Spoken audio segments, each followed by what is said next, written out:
Hello, everybody, and welcome back to the Just One More Level podcast. I am your co-host, John. And I'm Christian. And this week, we have played for you guys The Legend of Zelda, A Link to the Past. It is the first official top-down Zelda sequel. Came out on the Super Nintendo Entertainment System in 1992, and it is considered by many to be the first true sequel to the original Legend of Zelda, considering the second one was a side-scroller, a little bit of platforming, and it kind of was hit or miss with a lot of Zelda I was gonna say, you can't fans. really say it was the first sequel that was top-down. Technically, the second one had top-down elements. Right. It just also had a lot of weird side-scrolling platforming things. But Yeah. I mean, I'm sure we'll cover it someday. But there's a reason why Right. we skipped straight to A Link to the Past. Yes. Let's just say that. Yes. The second game for many fans is kind of hit or miss. A lot of people, it seems like they either completely love it and they think it deserves more praise, or they completely hate it because it deviated too far from the first game's formula. And I think Nintendo probably took that into consideration when they made the next one, which is very much in the style of the first one. It's essentially the same type of game, but everything is scaled way up. The graphics, the music, the combats, the interactions within the world, the user interface, the map screen, everything is a giant step up for the Super Nintendo Entertainment System, and we'll go into more detail about all of those features here as we get into it. So, Christian, Right. Well, just one more thing I wanted to throw in. A good way to think of it is if everybody knows of Ocarina of Time, the 3D Zelda game that started it all, and how huge and influential that is, and so many people's, top game of all time type of deal and whatnot. This is basically the same thing for 2D Zelda. This is kind of what everybody compares every other 2D Zelda game to. Yes. This is it. So you have your 3D is Legend of Zelda, Ocarina of Time for 2D Zelda games and top-down action games in general. This is kind of the bar. But yeah, like John said, let's get right into it. So story-wise, I mean, it's kind of your classic Zelda sort of story, right? You are the chosen hero that has to basically save Hyrule. In this game, the reason why is because there's an evil wizard whose name I'm not even going to try to pronounce, is going around and kidnapping all of the descendants of the, I believe it's 7 wise men or sages or whatever they called them in this game, and sending them to another realm, which is allowing him to descend the world into darkness, basically. So you, being the chosen hero, you have to save the Princess Zelda and stop, who is one of the descendants, of course, and stop the wizard from his evil schemes. Right, which I believe, and you can correct me if I'm wrong, I believe the story of the 7 was something that was kind of hinted at in the first game, or maybe that's in a future game. I think in the opening scroll there, they talked about like the 7 wise men dividing up the Triforce. The Trident, yeah. The Trident. Everybody knows the famous Trident from Zelda, yes. Right, dividing up the Triforce and like hiding them in 7 pieces or something like that across that sounds the right. or something like that. I don't know. I should remember because, I mean, I just kind of read it, but I don't. I've already forgotten, to be honest with you. No, I feel like that's a thing. Maybe it comes up in later games because of A Link to the Past. I don't quite remember. It's possible. And I mean, according to Nintendo, all the games are linked in some way, but honestly, I think that's just bullshit that they kind of made up to appease fans. No, that's because in my personal nonsense, opinion, all of the games are separate. Like, there's little bits and pieces from older games and newer games and vice versa, but it's I don't know. They don't need to be linked. Not everything in the universe has to be linked together. Yeah, and if you are going to have everything linked together, you really kind of need to plan it from the beginning, and I really don't think they did for this series. I would buy, like, maybe some of the 3D games are linked together. Like, I would definitely buy that Ocarina of Time and Majora's Mask are linked together. 100%. I would say those two are. Yeah. Yeah, and then I would and buy maybe even Twilight Princess. There's some hints to say Twilight Princess may be linked to those games as well. Or Wind Waker. It came out as pretty far close as like and the official timeline states that that's when Child Link failed, and so to banish evil or whatever, they drowned all of Hyrule underwater using the Triforce pieces that they had. So like that's how they kind of connected the two, and how Hyrule got buried underwater and whatnot. So I mean, I don't know, but are they really connected? Who knows? And honestly, it doesn't matter. These games are just great fun to play, and that's really what they're about. They have lore, sure, but it's not like a JRPG or something like that where the lore is the focus. I mean, look at Breath of the Wild. Breath of the Wild, I think, went a little bit far with it and not having enough story, but there's basically no story in Breath of the Wild, and it's a lot of people's favorite Zelda game now. It's in my top 3 for sure. Like, so yeah, and that's a good point. So first impressions for me, I am not like a big Zelda fan, as we discussed in the first one. Not to mean that I don't enjoy it. I'm becoming a big Zelda fan, but what I mean to say is I'm not a big fan as in I've played all the games, I know all about it, that sort of thing. So first impressions to me coming into this kind of clean, it was amazing. I thought that they did everything that the first game did well, and they made it so much better. Everything felt more smooth. It felt easier to navigate the world. A lot of things didn't feel as unfair as the first game. I wasn't lost as much as I was in the first game. Very rarely was I. They have a very functional map screen. You just hit the... I think it's the A button, the top button on the Super Nintendo controller.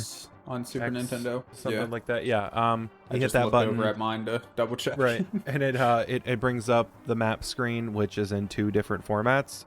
When it first comes up, it's zoomed in. Yeah, because they had to show off that Mode 7 capability of the Super Nintendo, so... when it first loads up, it's zoomed in, and you can move the map screen around a little bit to see different parts of the zoomed in area. And then when you hit it again, it zooms all the way out and shows you the complete overworld map. Right. And then you can hit it again to put it away, which I think is so helpful. And they use markers on the map to tell you where to go. They use NPCs in the game to give you hints about where to go, and they're actually helpful. Like literally they'll direct you. They'll just say, you know, you should go see the old man. He's over here. I've marked it on your map for you. And then you pull up your map and it actually shows you a place to go. And that's not to say that it makes the game too easy or it holds your hand. It just gives you a direction. You can choose to ignore it and explore the world more if you want to, and try to do different things like cut down bushes and overturn stones to get rupees and things like that if you want. And there's shops and things on the map for you to buy them. That was a big thing that I complained about in the first Zelda game. It's like the shops and things that you go to find the rupees and to find the pieces are like you have to burn down the 3rd bush from the right, which opens a staircase for you to go down to this place to get like a crucial item or and to there get are something still that's some really going to help very you. well hidden areas in this game, kind of similar to how there was in the first, but nothing I feel that's crucial to your progression. It's all more just extra kind of stuff that you can find under random bushes or a random rock in the middle of nowhere. And this game, they also introduced having like cracks in the cliffs and things like that to kind of show you, hey, you might want to try exploding this area here or whatever. Right, exactly. And I personally like that. Yeah, I think that's good design. I know there are some purists who believe that ruins the experience to some level. They feel that it gives too much away and makes it too easy. But I personally agree with you. I think that's just good design, having some hints to the player. Maybe it's a little too obvious in some places, maybe, but I'm happy with it. Yeah, I mean, I like that because I like the thing that I know this is a really common feature for more popular games like Metroid, but in Super Mario World is the example I'm going with because that's the one I've played.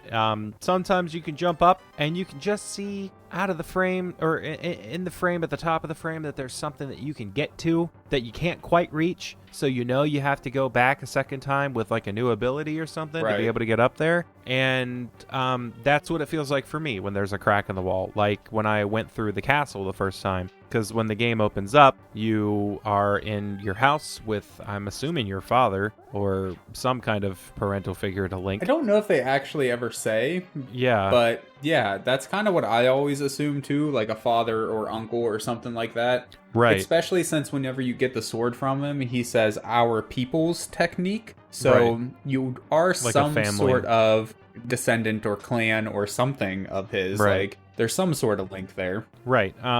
But yeah, his name's Link. Sorry. Now you get you get some kind of telepathic message from Zelda, letting you know that you need to come and rescue her from the castle. And that guy is the guy that goes first. Yeah. And he fails, and you get the message about finding a secret passage in the courtyard, or right outside the castle, that takes you into the courtyard. And then you go in the castle, and that's pretty much your first dungeon, first experience in the game. That's how the game opens, which is really, really nice, I feel like, to actually give you an introduction into the world. And a direction to go, too. Yes. It's, again, I know it's another thing that some people complain about. They feel the game was too hand-holdy. It was a little bit more... There's still a lot of open-world elements to it, but it is a bit more linear than the other games. I think this game, personally, I think this game struck a very good balance between where the first game didn't hold your hand at all, just threw you in this world and let you go wherever, and then following Zelda games kind of held your hand too much and said you must do things in these order, in this order. I think this kind of struck the perfect balance of the two, personally. But again, I know there's purists out there who really enjoyed the first game and thought that's how every Zelda game should be. I like the mix. It gives you a direction, but doesn't necessarily force you to follow it. Because, what I was going to say on the castle right before we get back into that. No, you're fine. But there's spots in the castle that you can blow apart with a bomb. Because there's cracks in the wall. But you don't get your bombs until you go to Kakariko Village is where you get your first bombs, unless I missed some that are hidden. You can buy them from the shop there with the rupees. That's where I found my first bombs. It's technically possible to get them as like a drop or a spawn from like destroying stuff or whatever before that. But I don't think it's possible to get it until after you get out of the first dungeon, quote unquote. So your point's so valid that you're waiting to make your so that intrigued me. I was like, oh, there's secrets in this castle. Maybe I'm going to come back here later, and maybe I should come back here later. And come to find out, you can go back to the castle after you get through Kakariko Village and get a few more clues on your quest. But it all kind of ties back into what you were saying, like the balance. I think that having that element in an adventure game is really, really cool, and it's really inviting for first-time players, So maybe if you want your adventure game super vague and you want to literally comb every pixel of the map to find whatever you're looking for, that's fine. But I think that adventures work better when there's a story that moves it along, and it follows that classic hero structure. There's the hero that's kind of down on his luck, or the hero that is nubile. He doesn't know anything yet, and then there's a call to action, a call to adventure of some sort. In Star Wars, it's Obi-Wan Kenobi and Luke hearing the princess call for help. And in other stories, it's something similar. And in this one, it's Zelda reaching out with a telepathic message. It's that call to adventure that also helps with the gameplay. It gives you a direction to go in the game so you don't feel so lost, but it also feeds into that adventurous element of storytelling. So I really enjoy that in a game and a story in general. And I don't think it was too much or too hand-holdy or anything like that. No, I completely agree. Like I said, I enjoy what this game did in giving you a sense of direction on where to go, and I'm a big fan of maps. Maps are nice, especially when things are marked on maps. Having a in-game GPS, I think, is a little bit too much sometimes. Another game I've been playing recently, Cyberpunk 2077, has an in-game GPS, and it's just like in the real world. When you completely rely on technology to show you where to go or tell you turn-by-turn directions, you kind of don't take in your environment as much. You just kind of zone out and just kind of follow directions, right? Whereas if you are just given a point on a map and then forced to explore to find where you're going, find your own way there, you kind of start to memorize things. You start to notice little landmarks and little features and things like that. So I think having a point on a map like this game does is nice. But it's nice they didn't go super far with it and tell you, like, go 3 screens to the right, 1 screen up, 2 screens left, and hey, now you're there. Like, it's nice that they didn't just lay it out in one path for you, but direction is nice. That's my whole point that I'm trying to get out here. I agree. I think and that's not to say that I mean, I don't personally think that the GPS idea is totally wrong. Depends on what it's used for and how intense it is as far as how it directs you. Like Grand Theft Auto. I think Grand Theft Auto is a perfect map system, personally, because it's not so GPS heavy that it literally just tells you point A to point B, but it just shows up in the form of like a mini map, you know? Right. So the map is constantly present on the screen, but not all of it. It just kind of gives you a basic direction to go in, and that allows you to explore and memorize landmarks and do things like that. Yeah, so I'm not technically against the idea balance. of a mini-map. I kind of go both ways on mini-maps, to tell you the truth. Right. But like in Cyberpunk 2077, I can't really remember with GTA 5, but Cyberpunk 2077, for instance, the mini-map is also always in the corner, but then it has the GPS on the minimap, like little yellow lines on the minimap telling you an exact path on where to go. I don't remember if they do that same thing. Line. Yeah, just a line on the map showing you a path to go, like what streets to go down and then where to turn and all that. I was talking so about that's where like, I think it's a little bit too much. Yeah, I was talking about like old Grand Theft Auto games. Like, things like that. Like where it's just a GPS. Like I said, I go a little bit both ways for it. If your world is massive and not particularly, and there's a lot of like repeating assets and things like that, then I think it's definitely a good idea to have a GPS. Or sorry, not a GPS, a mini-map. But in games like Link to the Past, the one we're talking about here, where the map's a little bit smaller and every screen is really unique. There's no two screens look the same. They didn't reuse a bunch of the same. I mean, they reused a bunch of the same assets, like sprites and things like that, but they're all laid out so much differently. It's kind of obvious where you are at any given time. So in a game like this, I think a mini-map would just get in the way, to be honest. You have the large map to give you an area of where you're going, but mini-map, I don't think it's needed. I mean, and we can move on right from there as far as how the levels are laid out and everything to talk about how beautiful this game is. Oh, yeah, no, the sprite work, the pixel art in this game is... Yeah. I mean, again, we've mentioned it before. John and I dabble in game design and development ourselves, and there's a reason why whenever me and John are talking about art styles and things like that, I'm constantly bringing up this game to him as an inspiration for what I think pixel art should look like. I mean, it's beautiful. It's beautiful. It really, it's really smooth. is. It's smooth. It's textured where it needs to be, and it's plain where it should be. Oh my goodness! I can't believe you beat this puzzle. I didn't beat it in one go. It actually took me like 3 goes, because there is a way to beat this puzzle in one go. So once you get to Kakariko Village, you can go down into a basement area, and once you get down there, there's a bunch of chests that are covered by blocks, and you have to kind of push the blocks around to open them. And there's a way to do it in one go, and I figured it out at the end, but it didn't matter because I had already had to do it like 3 times. But anyways, pixel art, it's beautiful, it's colorful. Like John said, everything looks relatively smooth, even though it's pixel art. It really conveys a sense of the fantasy setting that they were going for, and it's quite enjoyable indeed. Yeah, absolutely. And it's just amazing to me. Like every time I see something new on it, and like, you know, every time you go in a dungeon or something like that, I think that they brought back a lot of the old Zelda enemies from the first game, as far as like minor enemy types and dungeons and things. And they really gave them an upgrade, which I think is really, really cool.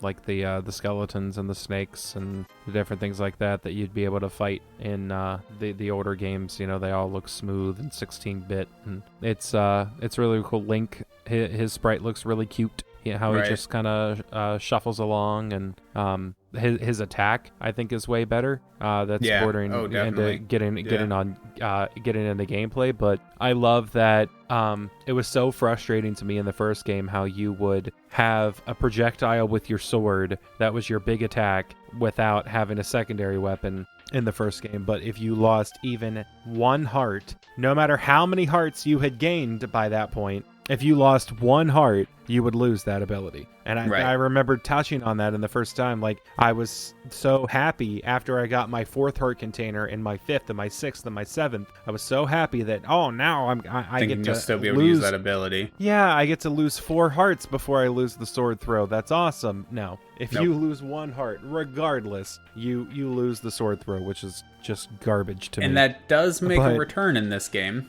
I don't know how much you ended up playing. Normally we do roughly an hour for games of this size. was. But just coincidentally, I happened to be playing through this game on my own before we decided to do the podcast here. So I do know once you unlock the Master Sword, that ability does come back. Oh, nice. To throw like the beam from your sword, and it works exactly the same. If you take any damage at all, you do lose that ability. So no. Yeah. But you get to keep the swipe with the sword where you spin around and stuff, right? Yeah, you keep that other ability. Fine. You keep that, and then I don't know if you knew this, but if you hold the sword button down, you actually hold it out in front of you as well, so you can just like repeatedly stab things that you walk into. I don't know if you realize that, but that's another little ability that they added here. Mm-hmm. Yeah. Since we're touching on it so much, do you want to go into gameplay a little bit? Yeah, so obviously there's the thing that we said with the sword.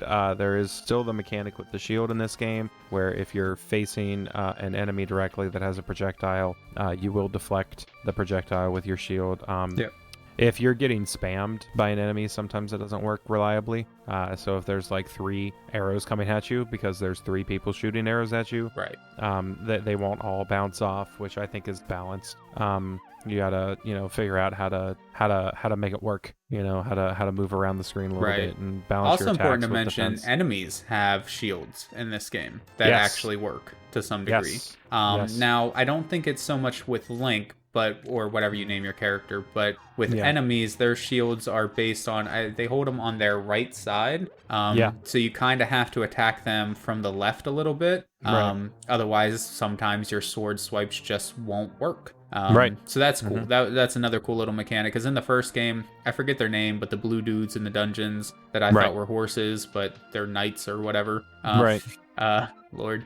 Anyways, those enemies, for instance, you couldn't attack from the front because they had some sort of shield or whatever, but you couldn't attack them from the front at all. Like, you just did not have the option. In this game, you can still attack enemies like that from the front. You just kind of have to do it from the side or swipe at them a few times to kind of get that chance of hitting them or whatever. So. And like you were saying with the sword, when you hold it out in front of you, you can actually break bushes faster. If you just hold it and keep running into bushes. Running into bushes, you break them. And that was very helpful for like this tiny little mini game, which is how you get one of the heart pieces. You have to solve this maze within 15 seconds. I hope we get there, because you'll see the easy way to do it. Well, the way that I found out to do it is doing the trick where you hold the sword out in front of you and you break the bushes in fast succession. And that does work, but that's the hard way. That's the hard way? Okay.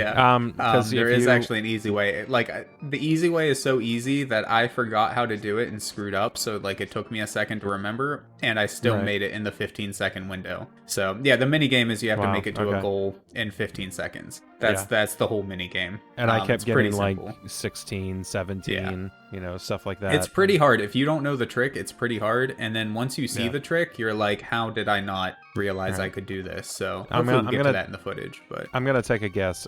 Does it have to do with the lantern and shooting fire? Nope. Good idea. Okay. But nope. It's actually even simpler. Wow. But anyway, so gameplay wise, so that's what you can do with the sword. You do have more abilities with the sword, which is nice. Like John said, you have more options when you're attacking enemies. There's more items in this game, I believe. In our first hour of play, we probably would have only got the bow, which acts like a bow, the boomerang, which is the same as the boomerang in the first game, and then the lantern, which is kind of shoots out a ball of fire, so it's kind of like the candle from the first game, basically. Right. But you do get some other things later in the game, like some staves that you can use magical abilities with and things like that. I'm pretty sure I'm forgetting something. Well, I didn't get I didn't make it to the bow. Okay. What I made it to is I made it to the Kakariko village, like we're seeing on the screen right now if you're watching on Twitch or on YouTube. And then I made it down past that, and I started heading east. There's an east temple. You have to go see an old man on the eastern part of the map, and then your first official dungeon, which is your second dungeon experience of the game, is within that same area of the map. And you have to go down in there, and I didn't quite beat that one. Okay, That's where I ended up stopping. I forgot that this was your first time playing, so yeah, that's perfectly understandable. But I couldn't figure out how to beat the Cyclops guy. Because there's a puzzle in that dungeon where you have to get a key to open a room to get a special item, which is what you need to take in to beat the boss, I guess. Yeah. And I couldn't get the key because I couldn't figure out how to beat Mr. Cyclops because I didn't know you could hit him. Because up until that point, I had just been avoiding them. Right. And moving on from room to room because you didn't need to fight them. But so the way to fight them that you're supposed to do it is shoot them in the eye with the bow. Gotcha. But I believe you can also throw pots at them. You can throwing pots at them is a one-hit kill. I found out by Googling it after the fact. Because after I got a game over in the dungeon, I was just like, nah, I'm just gonna... I was like, I think that's where I'll end it right now. And then I looked it up, and it said you can kill them with the sword. It takes about 7 or 8 hits. And they have to be moving, because if you try to hit them with the sword, it just clinks. It just bounces off of them. Right. When they're stationary. But if you get them to move and come after you, you can get 7 or 8 hits in. But if you don't time it just right, they're gonna kill you. Right. So, which is what happened to me, you know.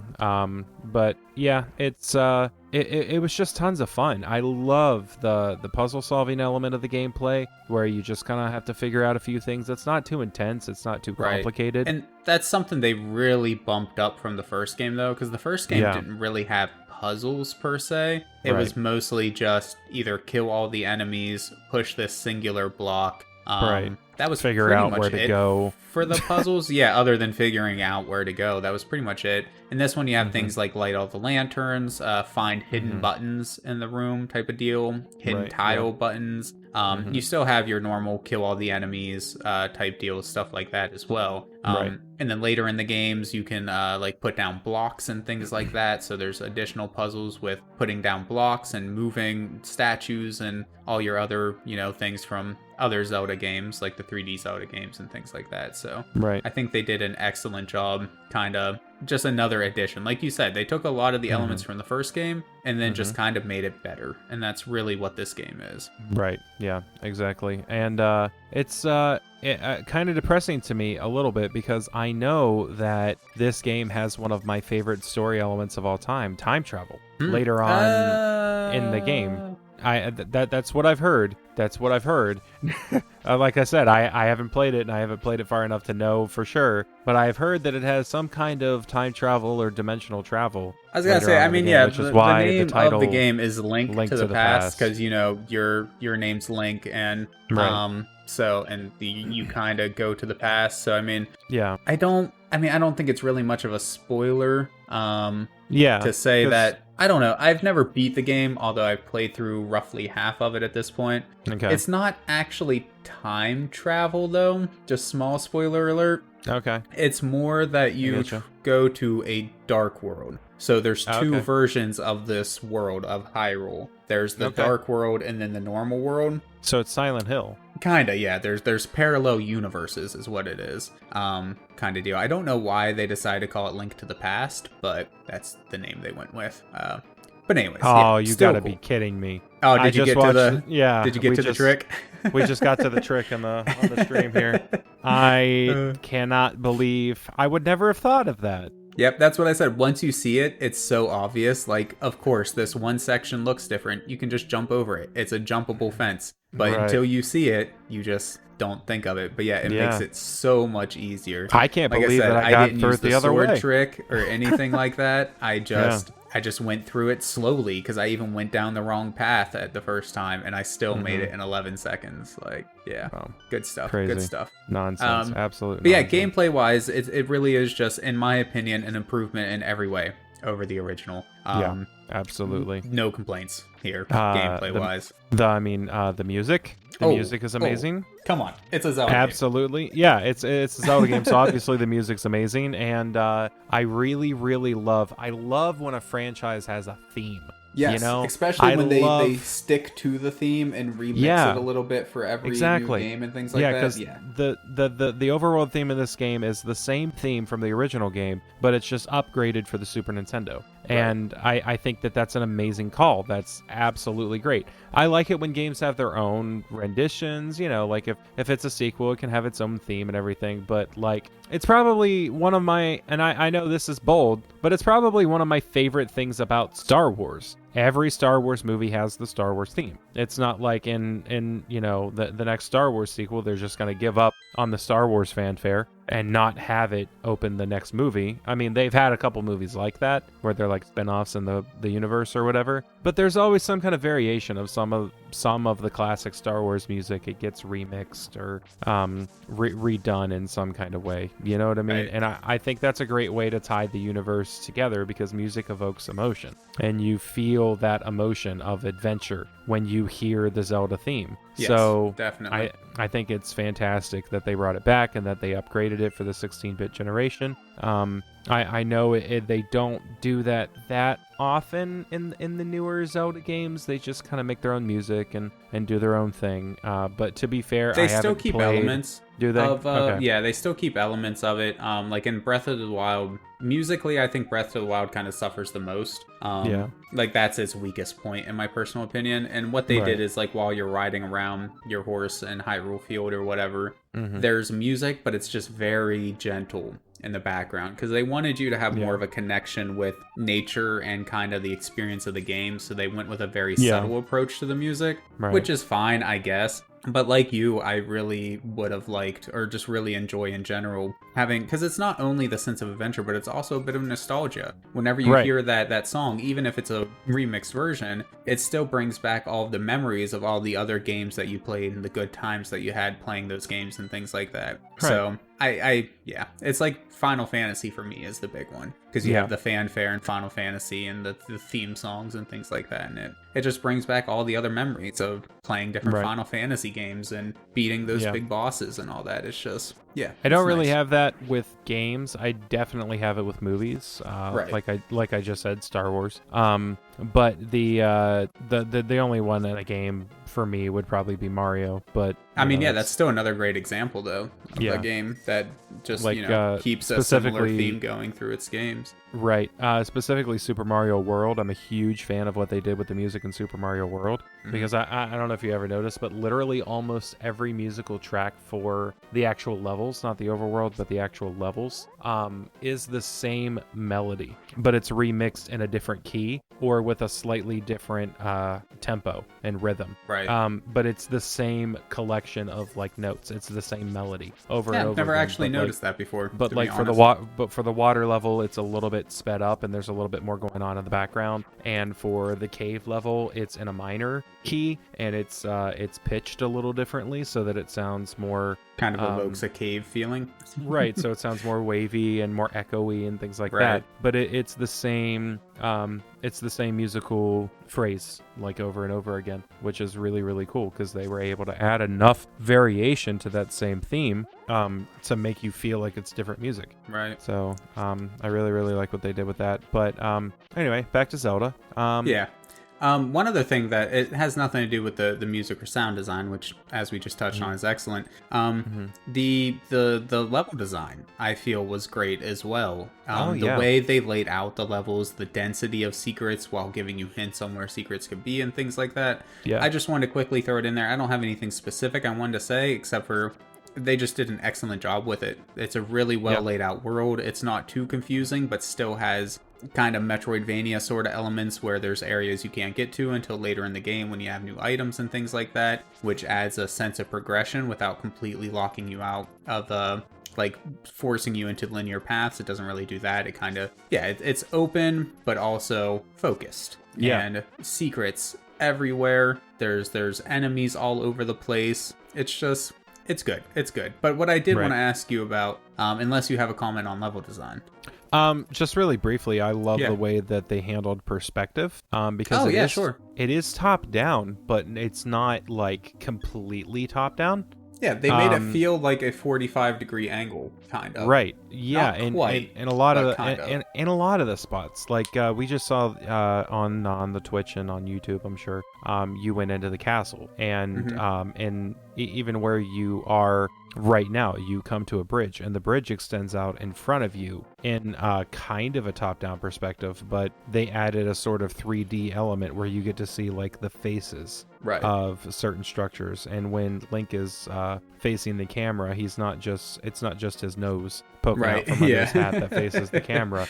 You get to see like most of the front of his body, and when he's facing away from you, you get to see most of the back of his body. And it's just those little touches like that to add character to the game, so that you're not literally top down. And like where we are right now, just for instance, this is a tiny little room, and the room is laid out in front of you, and you can see like the fronts of the torches and the fronts of the pots. And the walls themselves are a little bit more top down, but it just adds a sense of depth. And I think that's the what I was way gonna say, that's what they really went for, was depth, because like the world's kind of laid out in a 45-degree angle perspective, but the walls, because like normally in a 45-degree perspective game, you would only really be able to see back walls and maybe a little bit of side wall. But they went full on and even have the walls closest to the screen at the bottom of the screen being able to be seen as well, which kind of makes it feel like you're sunken down in to a room, basically. It looks like walls are extended up and you're sunken in, which is definitely, I'm glad you pointed that out, because that is something a little more unique to Link to the Past compared to most top-down games, even top-down games that have a similar perspective. So excellent design choice there. I really like the way that they did that there. So anyway, moving on to what you were gonna say next. I just wanted to ask you how you felt about the difficulty, because I know neither one of us are great at Zelda games, and I remember you struggled a fair bit in the beginning, at least, with the first Zelda game. Yes. So I was just kind of wondering how you felt about the difficulty on this one. I feel like the difficulty is much more manageable. There is no difficulty slider, of course, still with the game. It's just one difficulty. But I feel like it's a lot. And I feel like the reason that it's much more manageable this time is because of the way the game is designed. Everything that they upgraded about the game has made the difficulty a lot more accessible to the average player, and a lot easier to get used to. You can the movements are a lot more responsive, and they're not as limited as they are in the first game with what you can do with the sword and your different weapons and things. And it's a lot easier to figure out where to go, so you can more easily avoid different things in the levels, and just all of the things like that. It's more easy to find hearts and heart containers. And that was my big thing that I wanted to say. Those were better as far as difficulty goes. I feel like besides having the movement definitely being better in this game, I think besides that was the big difficulty change, in my opinion, was that they are so much more generous with the drops in this game compared to Zelda 1. And that's really the big thing. I sucked just as much at this game as I did Zelda 1. I'm still constantly taking hits, but it's a lot easier to get a heart drop from an enemy to kind of bring you back up to a reasonable level of health in this game. Whereas in Zelda 1, you could kill like 20 enemies and not get a single heart drop. So that was the big change for me. The continue system. When you continue, you just kind of start at the front door of whatever you're doing at that moment. I have yet to die on the overworld, so I'm not sure how that works entirely. It depends on what all you've unlocked. You get to pick kind of what key area you want to start in, basically, whether it's your cottage or the sanctuary or whatever. So so because I died 2, 3, maybe 4 times in the opening castle, I think, just mostly in the sewer, surprisingly, because there's a couple areas where they just spam the screen with rats and snakes and things. I think I died a couple of times there, and then I know I died at least once in this dungeon that we're seeing on the screen right now.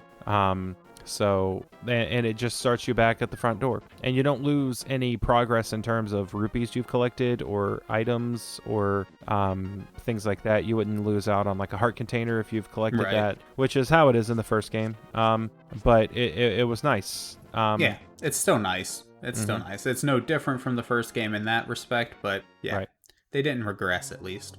Right, exactly. But yeah, I mean, I think it's the full package. 10 out of 10. I definitely recommend it to anybody that wants to play it. So do you have anything else that you want to touch on? No, not really. I mean, goes? but I completely agree. As I mentioned earlier, I'm actually playing through this game myself right now. So 100%, I would play just one more level. And like John said, I definitely recommend it to any fan of the genre or somebody who's just looking to try out the genre. And thankfully, this game is available on the Switch, Super Nintendo Online service, or whatever they call it. So it's pretty easy to get a hold of to play as well. You don't have to worry about finding a Super Nintendo in a cart or anything like that. You can just for however much Switch Online is these days, you can play it right on your Switch. Yeah, because this game is pretty expensive to collect in the original format. Right. Anytime I've seen it, it's at least $45 or $50 for the Super Nintendo. And it just goes up from there depending on how complete the copy is and the condition. So, if you're a collector, be prepared. Any game from any main Nintendo franchise, no matter what the console is, probably going to be pricey. Has never really diminished in price. I mean, I can remember buying a copy of Super Mario Sunshine for the GameCube when it was not new, but a few years old on the GameCube for like $25-$30 in like the bargain section, and $65-$70 today. Now, or something crazy. And I don't know. I've never fully understood the collector's market for video games. Right.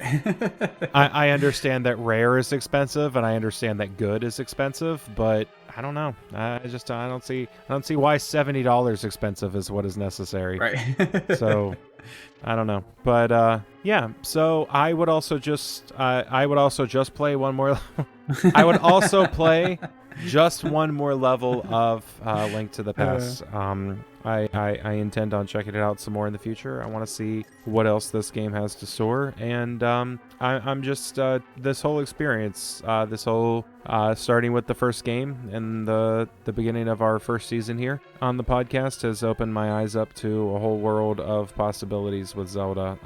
I've played a decent amount of Breath of the Wild just before and since we started the podcast. I think it's amazing, and I want to play a lot. I want to give another chance to some of the Zelda games that I've tried but have never progressed too far in because I was, turned off, or I didn't know where to go. You know what I mean? The word is ignorant. Ignorant, yes. So I mean, that kind of wraps us up for this one and for this season. This is going to be the big announcement. Yeah. We decided to do seasons just on a yearly basis.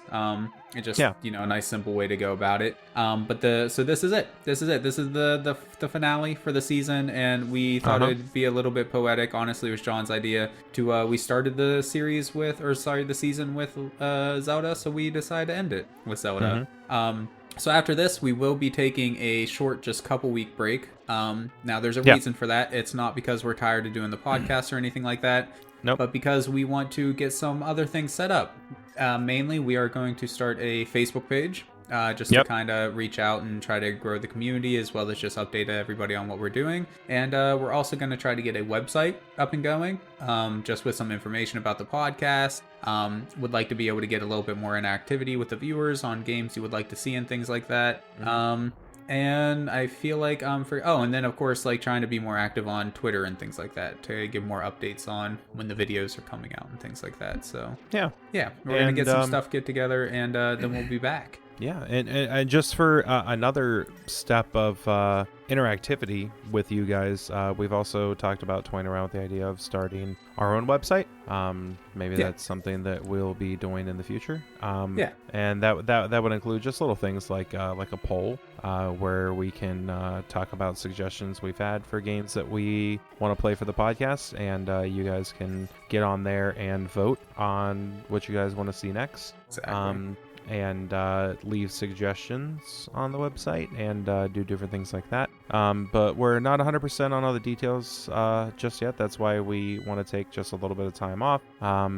January the 20th, roughly. I believe, is when we plan to put our next episode up. But for all you fans here on Twitch, you'll be able to get a sneak peek at the Season 2 opener of Just One More Level podcast here in a little bit on the Twitch stream. stream. Yeah. So that's the advantage of checking us out on Twitch, guys. Right.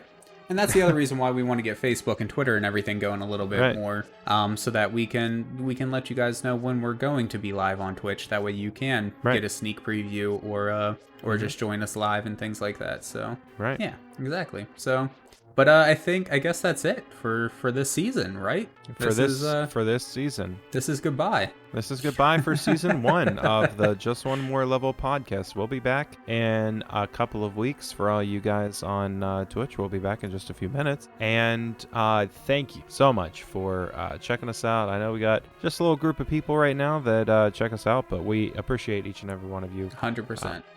Because you don't have to. You don't have to check us out, but you do. And we appreciate it. So thank you so much for listening and watching. Thank you so much. Bye-bye, everybody. Bye-bye.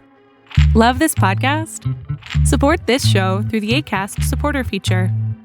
It's up to you how much you give, and there's no regular commitment. Just click the link in the show description to support now.